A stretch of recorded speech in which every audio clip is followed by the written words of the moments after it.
Hi guys, welcome to WP Experts.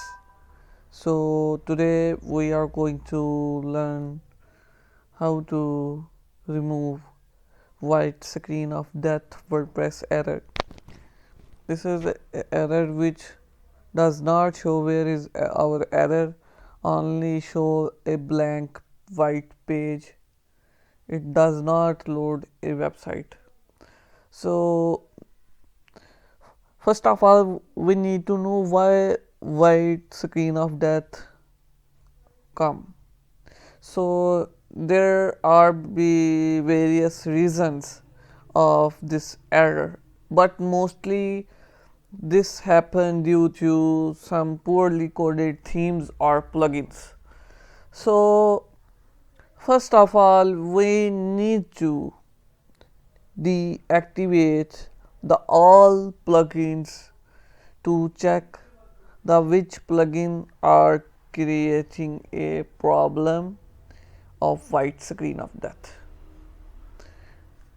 So how to deactivate if we cannot access our WordPress admin panel? So we have to go in the cPanel and we have to go in the file manager where our WordPress files are located.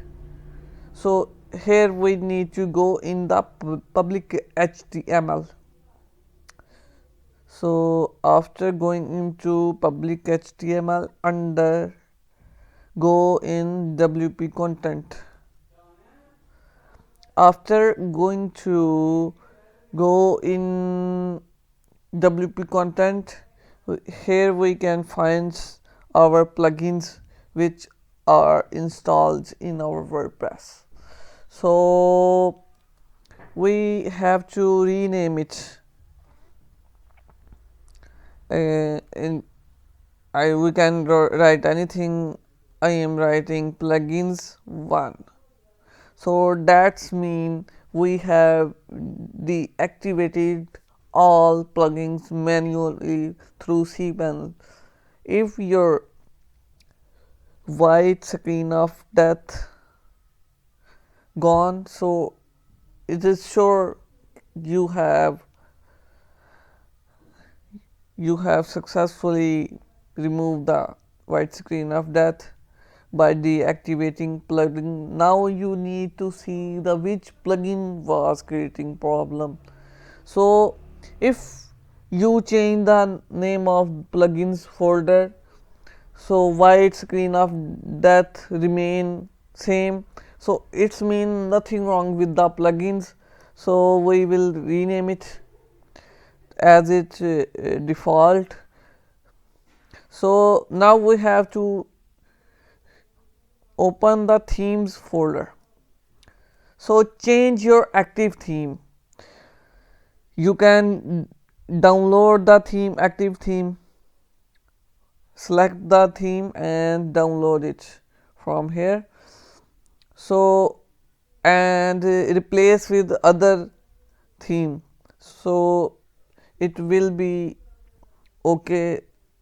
So if your error did not gone, so you have to increase the PHP memory limits. So how to increase the PHP memory limit? We have to go in the softwares in cPanel and go to multi PHP INI editor. So click on it. So you can find various method. I have uploaded a video on how to increase the memory limit. In this video I am going to tell only one method. So we have to choose our domain and then we have to edit the PHP memory limit. So you can see memory limits. So I am going to write 512 and save it, apply it. So I hope you will understand and you will get rid from white screen of death WordPress error. Thanks for watching and do subscribe WP Experts for more content to related WordPress. Goodbye.